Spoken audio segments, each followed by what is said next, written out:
What's up? What's up? Welcome to the Real Man Talk Show. And I'm Coach Hightower, where we talk about financial literacy, and we're all about building stronger family and better men. So today, man, is going to be a hot topic. It's one of many series that I'm doing. This is one of the series I'm doing called Fathers Fighting for Custody. And my first guest that's going to be coming up has been fighting for quite some time to be a part of his child's life. And this is becoming a more of a common issue throughout America in regards to fathers taking the role and fighting just to be a part of their kid's life. There's so many men that I know personally that wants to be in their kid's life, but it's having that obstacle and that challenge, whether it's through the mother, whether it's through the system. And despite what the stats say, and you look at the stats, 70% of Black males are active in their kids' lives. So let's talk about that today. And I'm going to bring my first guest on. I want y'all to stay tuned. And we go get into the topic today, fathers fighting for custody. Let's go.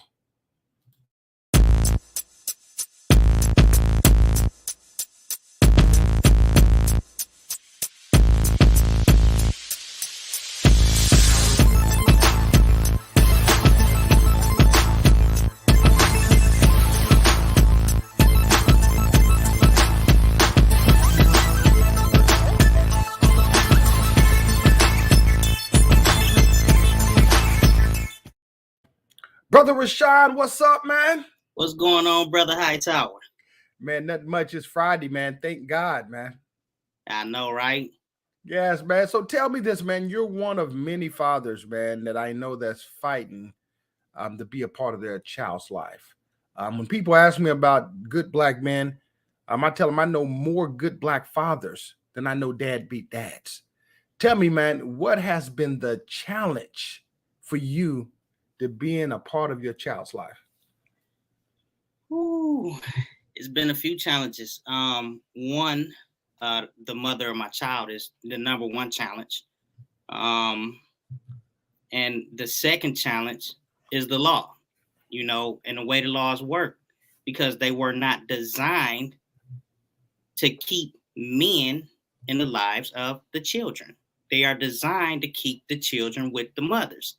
And some mothers, unfortunately, use leverage of the laws to keep kids away from the parents. And these are my primary challenges, just trying to figure out how to get to my daughter. I see. So let me ask you this, man, and we'll dig back at that. Tell me, what was your childhood like?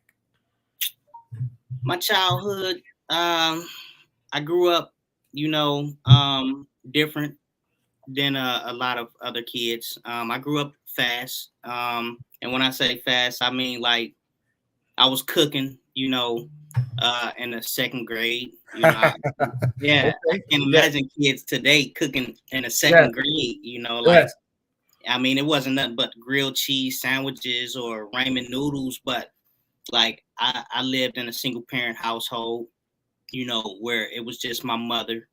And I never asked, what happened between them, but I was in a single parent home. My mother did have to get creative, in order to figure out how she was going to survive and take care of me while she was going to school and, working. So I used to, pretty much take care of myself. I see. So you come from what's known as the latchkey kids.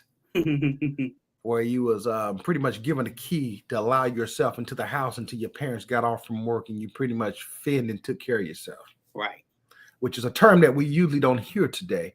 Let me ask you, how would your parents describe you? I think that both of my parents are extremely proud of me. Now, I just met my father, my biological father. I never had a father until going on maybe 2 years now. Wow. Mm-hmm. Wow. I had 3 brothers. 2 of them died in street wars. I got 1 brother left. But my father, we stay in close communication with one another. He's very proud of me. We talk regularly. As a matter of fact, within these 2 years, I don't know how many times we've seen each other. He live in Austin. He'd be here. He'd be down in Houston, staying with me next Thursday for about almost 2 weeks. And my mom will be here as well. Wow. It's her birthday, so we bring in my mom and my pops here, and we gonna hang out. But they are extremely proud of me. That's what's up. So let me ask you this: what are some of your earliest childhood memories that you can recall?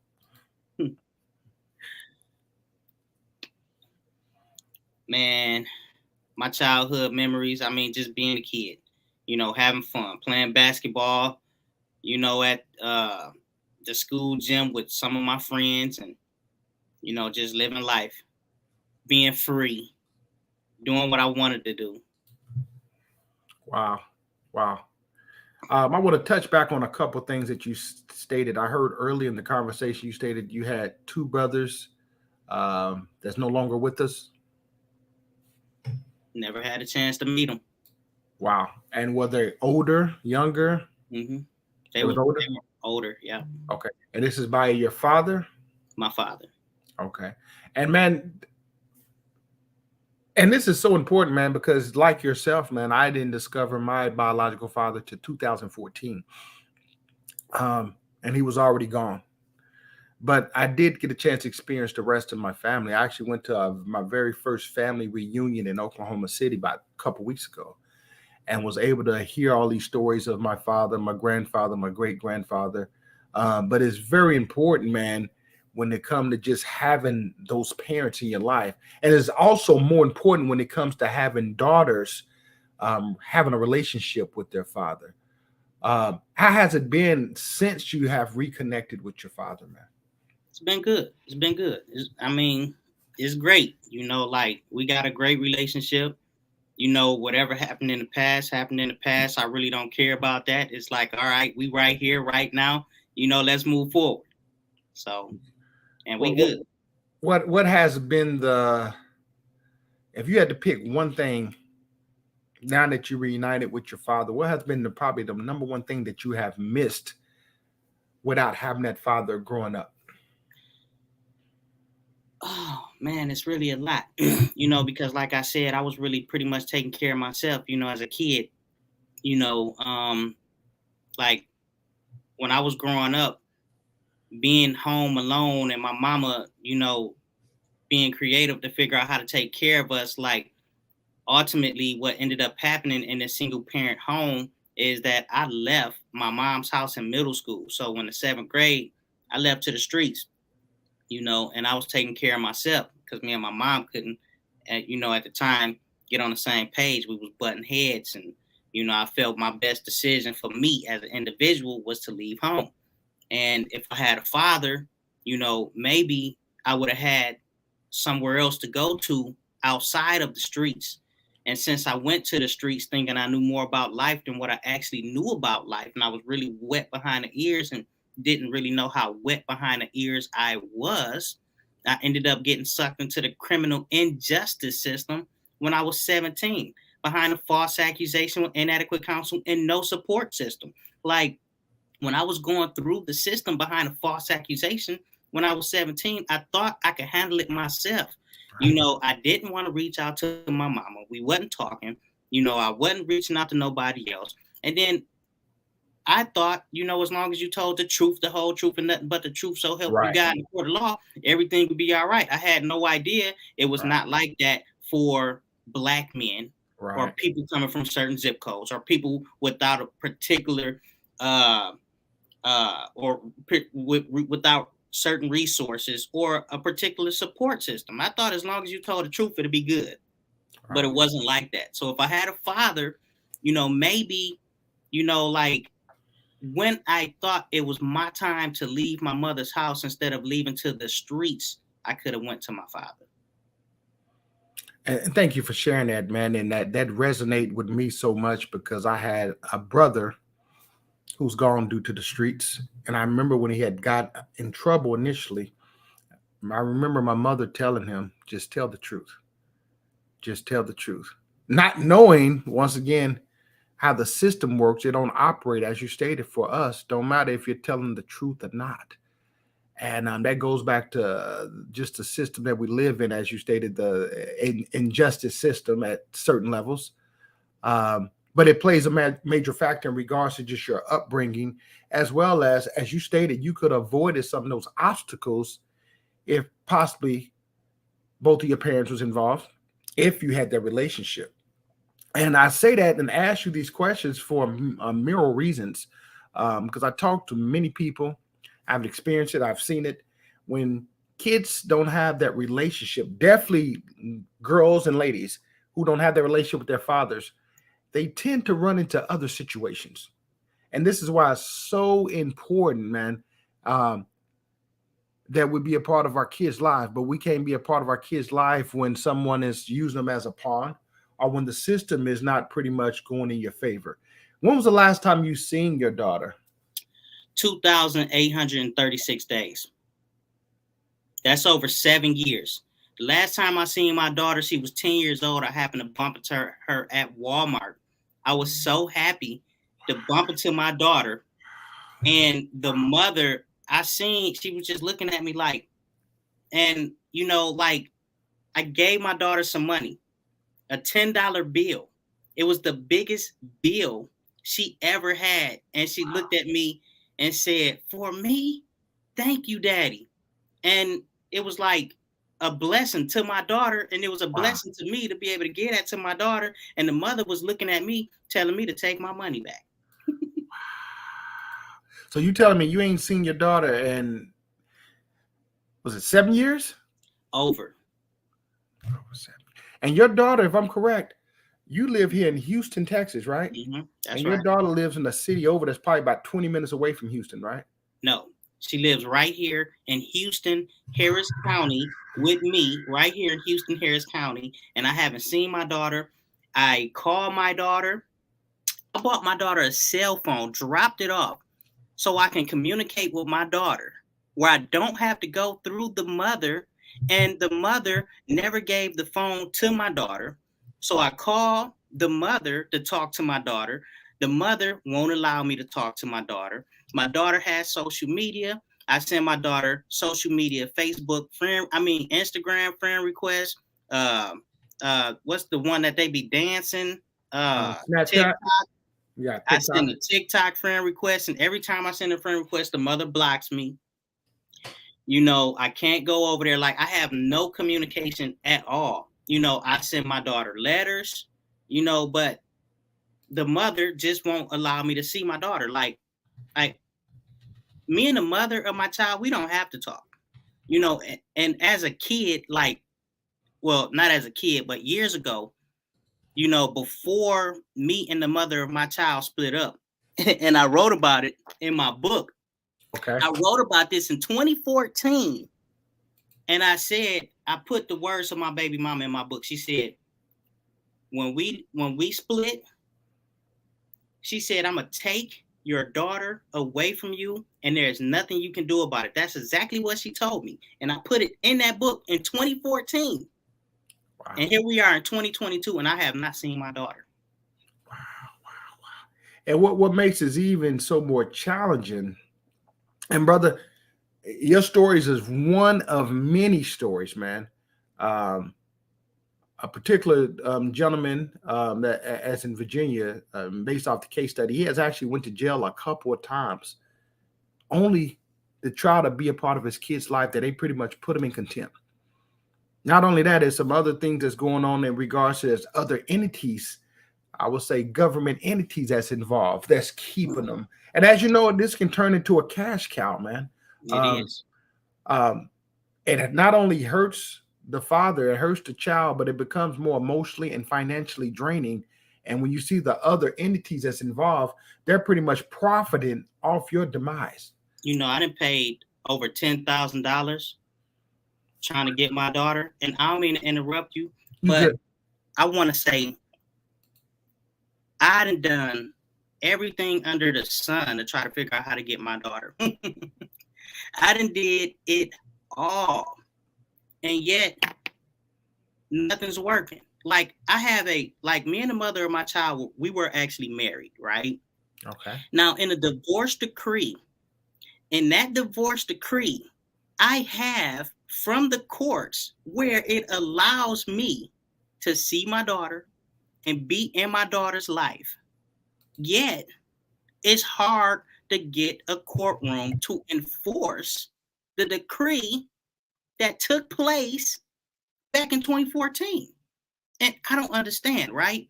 It's like I already have a court order. Like I've had a court order since our divorce.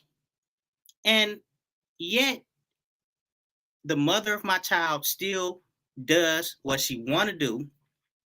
I hadn't been able to actually pay somebody to get this in a courtroom until a couple years ago. I paid to get this in the courtroom, and since I paid to get this in the courtroom, my daughter has changed ages 3 different times.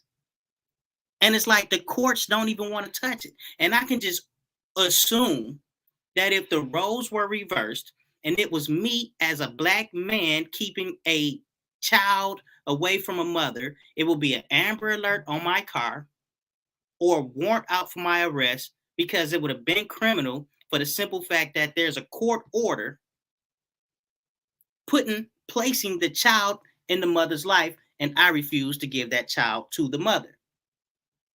But since I am a black man, it's like everybody hands off.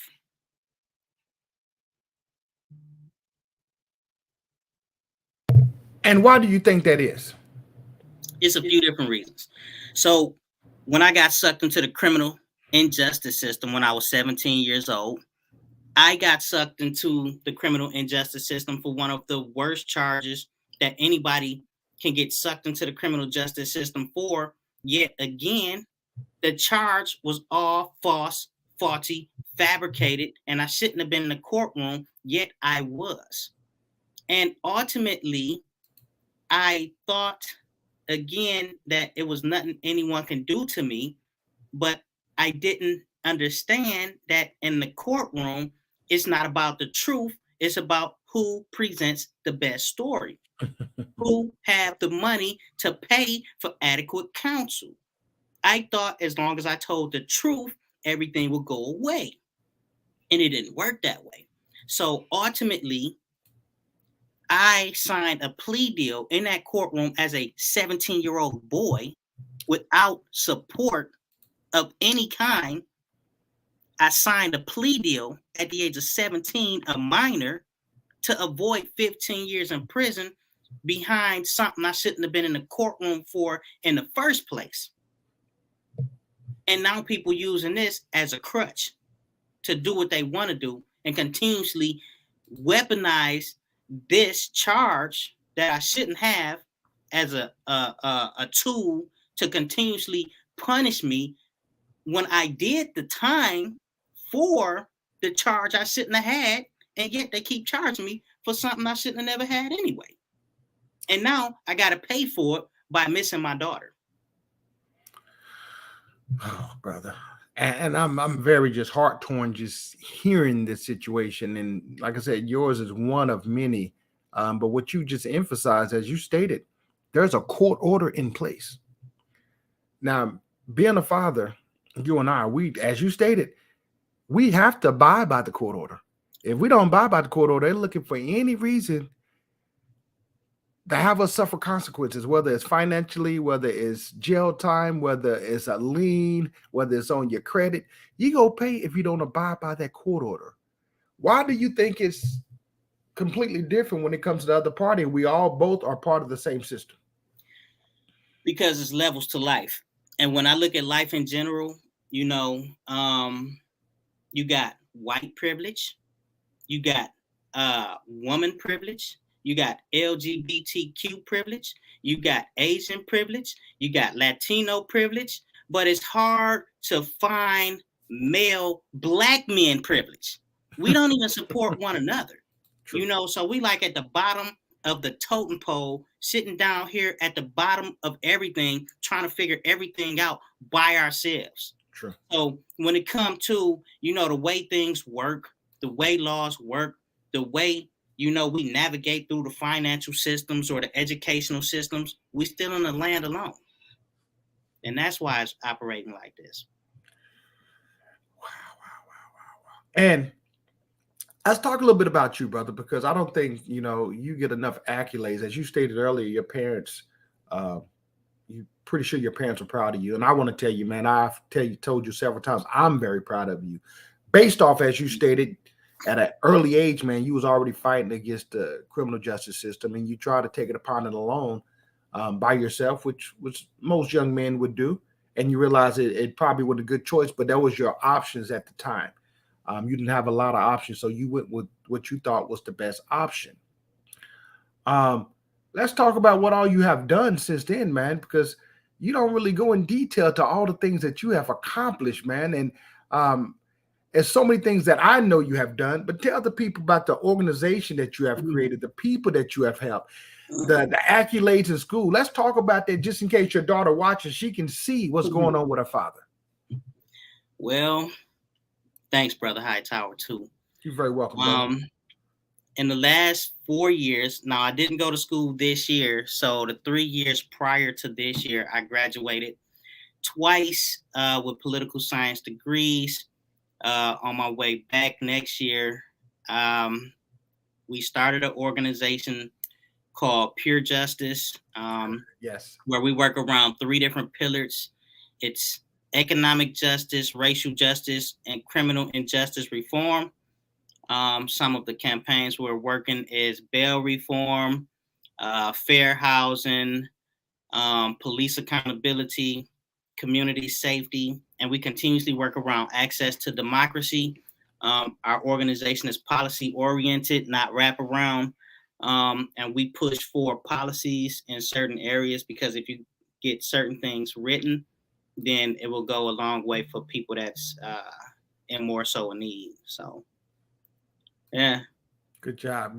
So let's also talk about, you brushing over a lot of other stuff, and let's also talk about how many people you and your organization was responsible for getting out of the Harris County system 2 years ago when they was doing, well, still is, I think, doing the cash bonds where people was pretty much being incarcerated for bonds. And I'm a true witness because I helped you with that. People was being incarcerated for less than $50 and was pretty much in there for months at a time. Yeah. Can you talk about how many people you help with that? Yeah, so that's part of our bail reform. Now we partner with another organization called Restoring Justice. It's a great organization. I love to work with them. But throughout the years, so here's the deal with bail. And we are also been pushing for policy for years now in the bail area. I don't know exactly how many people we bonded out, but ultimately the work that we do in the bail area is to work for, again, those that may be less fortunate. Now, the ideal is that nobody should be stuck in jail or released. Nobody should be stuck in jail for or from the resources they don't have. And nobody should be released because they are wealthy enough to pay to be released from jail. Right. No matter what, your financial status do not make safe environments.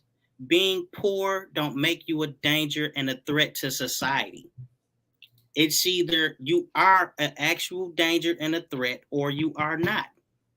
You have too many people sitting behind bars behind low-level nonviolent misdemeanor offenses because they can't afford to get out. You have too many people sitting behind bars behind nonviolent felonies. You have too many people sitting behind bars because of an accusation. You have too many people sitting behind bars because of somebody else's personal biases, prejudices, and racism because they just wanted to over police people in particular zip codes that don't have nothing and know that they don't have the money to pay to get out of your harassment. Right. I don't know how many people we bonded out. altogether. I can go pull that number, but I know we don't have time right now. Just give us an estimate. How many people you think it was? An estimate. From then until now, over 100. Okay. And I want to thank you, man. That's so impactful. And I don't think many understand the significance that goes behind that. For example, when I was going through the paperwork, man, I was very fickle because some of them was what I would consider petty crimes. And now these people are locked up for petty crimes. They now have lost their employment. They have lost their housing, lost relationships. And when they get out, they pretty much don't have anything. And when you don't have anything, you're forced in survival mode, which pretty much you go do what it takes to survive, and may also cause you to go back there. And this is based off petty stuff. However, living here in Harris County is another political issue. We have felons who's going in, people who's murdering, attempted murdering, assaulting people, that's going in and coming right back out. How do you feel about our justice system, man? And to the fathers out there that's watching, man, forget the justice system. Let's just talk to the fathers out there. How have you been able to maintain strong without breaking, man, considering you haven't seen your daughter in over 7 years and she lives right here in the same city, and you have a court order that's not being enforced? Yeah. And, I normally don't really talk about particular issues that bother me as an individual. I don't even organize people around things that impact me in ways that could be hurtful or harmful to me. Like I work for a community. I organize around community need. I organize around community issues. I did speak out about what I'm experiencing with my daughter. Like I didn't ask anyone to do anything for me, but I have been counting down the days on social media from the gap from where I've actually been able to sit down and just talk to my daughter and hang out with her or take her out or go buy her something, until today, because it's unbelievable what I'm going through. Like I'm sane and I'm okay because I understand that my problems, a lot of people suffer from it. Like what my experiences, a lot of people go through the same thing that I go through. So as an advocate, as somebody that work for the people, when I am going through whatever I'm going through, I'm not going to let my issues sit me in somebody's corner and cry. I'm going to continuously get out here in the streets and figure out how do I fix something for the world. Okay. If we can continuously fix, then in the future, maybe men don't have to go through things that I'm going through right now. And thank you so much, man, for taking that charge, because that's a hard charge and it's a challenging charge. But I have the utmost respect and confidence that you're going to be to make some change, and it's going to be to benefit other fathers that's in this situation. Now, what I want you to do right now, brother, if you would look into that camera, man, and just imagine your daughter on that other side of that screen. What is it that you would want to tell her if she's watching this interview and this podcast right now? I just want to tell my daughter, Mayana Rowan Evans, that your father loves you. Your father never left you. Your father will always be here for you. And if you ever need anything, please come find me. My cell phone number is 713-231-6131.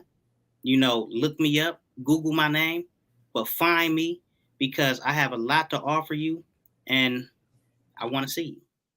Say that number one more time, bro. 713-231-6131. You said her name is Mayana? Mayana Rowan Evans. 14 now. Oh my God. Yeah. Oh my God. There we go. Let's put this up there.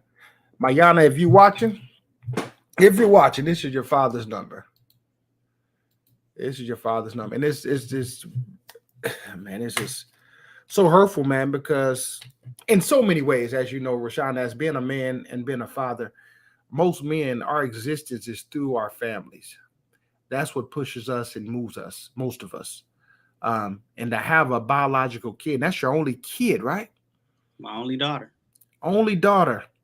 Now, to those that's watching and listening, if you heard early in the show, Rashawn talked about his life. He also talked about how he ended up running into some mishaps. By him running to those mishaps, man, it causes other issues.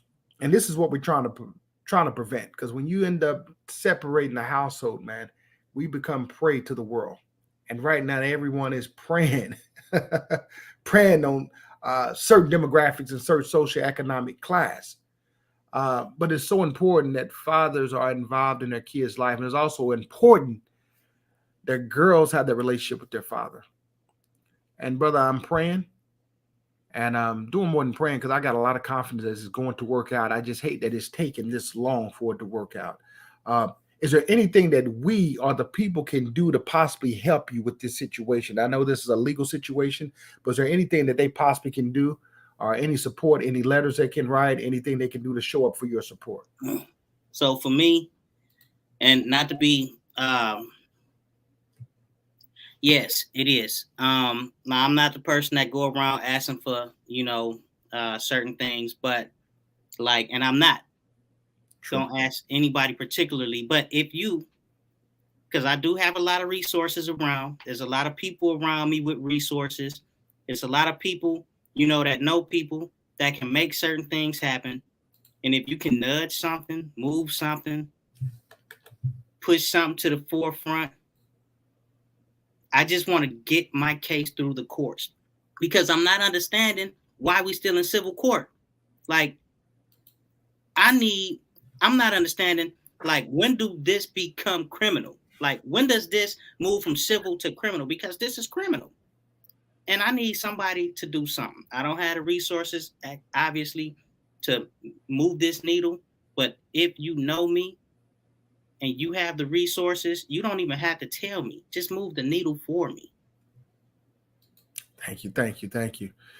And I want to second that. If there's any attorneys or any judges that may can just throw some words of wisdom, and I'm surprised it's in civil court as well. Ain't this is it criminal? This is criminal. Okay, interesting. Um, man, that just helped his father, man. Not so much helped his father. That's actually helped his young girl. And I've seen this play out so many times, man. Your story. These young girls turn into women, and these women later on have emotional and mental issues based off not having a relationship with their father. They start seeking other things, other people, looking for comfort and love in other places, and usually it stems from not even having that access to their father. And it hurts so bad because your daughter is right here, and you have a court order, and the court order is not even being enforced. Right. It's not like she in another state. It's not like she in another city. Like, we right here in Harris County together. And once again, when I say your story is just like multiple other stories, I hear this all the time, to the point that I know a couple of men they're to the point that they're so depressed, man, that things have changed in their life. They spent so much money then that now they're somewhat broke. And people say, and I hear this quite often, you need to fight harder. Right. I see so many men fighting, but there's only so much of a fight that you can put up when you're still getting blocked and you're getting thrown, and you got a court order that's not even being enforced. How long the court order been in place, brother? 2014. So you have a court order that's been in place for 8 years and it's not being enforced. Right. And not to mention the over $10,000 I spent on a lawyer, like I mentioned in the beginning, but yet I faithfully pay child support as well. So I'm paying child support. I set it up on Easy Pay. They faithfully get money every single week, and I'm paying these lawyer fees and still don't got my daughter. Wow. But I want to thank you for coming on the Real Man Talk, sharing your stories. Is there any last words you would like to say before we get out of here, brother? I just want justice. Wow. Thank you, brother. And as you heard, Brother Rashawn, as he stated, he just wants justice. He just wants justice, just like many other fathers.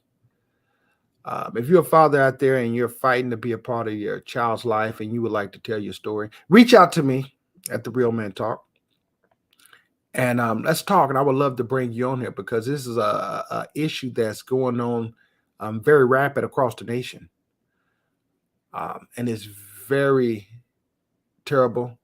It has major impacts and lasting impacts forever, um, up into adulthood.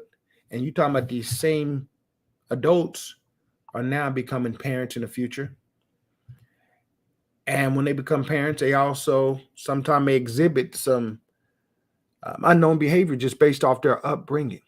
As you heard Brother Rashawn stated earlier, he just reunited with his dad. So many years that he have missed out on his dad for whatever reason. But in this time and case, we're talking about fathers who wants to be a part of their kid's life and fighting just to get visitation. Just to get visitation. Man, I hear this story so often. So often. I got another friend right now, man. And once again, as I stated, I know more men that's a part of their kid's life than I know deadbeats. I got another friend, and this is friends, not besides people that I talk to and people that call me for coaching and all that, but these is personal friends. He might not be to see his kid for the next 6 months based off, the mother is using the child as a pawn. And he's pretty much emotionally and mentally bracing himself because he don't know when he's going to see it. Now, that's not right because, once again, it takes two to make a child. So why do one person have more power over the other one? Why? The father still got equal rights when it comes to financially taking care of that kid. And it's obligated, and we don't do that. We're getting prosecuted. So I want to thank Brother Rashad, man, for coming on the Real Man Talk. And once again, if there's any other fathers out there that would like to talk about their story, hit me up at the Real Man Talk. Brother Rashad asked you, and I will tell you, I know him. He don't ask for too many things, man. But if you can help him, you can send some type of word of encouragement or probably just a strategy that he possibly can use to get this pushed through. The man is only asking for visitation. He ain't asking for full custody. He asking for the order that's been put in place by a judge just to be enforced, which don't make no sense because we have so many judges. So why come the judges are not enforcing orders? Is it safe to say that our judges are not doing their job? Is it safe to say that the public servants are not serving the community? This man is not asking for anything that's not granted to him. However, if he missed that goddamn child support payment, they would be coming for his ass and his credit. Bust to believe that. So this is one of many series I'll be doing. I want y'all to continue to tune in to the Real Man Talk. We're doing 2 series. One series is Fathers Fighting for Custody. And on the flip side, the other one is What Does Marriage Mean to You? I will be interviewing various people in regards to marriage and how they look at things. Till then, man, I want y'all to enjoy your weekend, enjoy this Friday. Thank God that we're still here. And once again, remember, everyone has greatness. It's all about how you bring that greatness out of you. I'll see y'all. I'm out of here.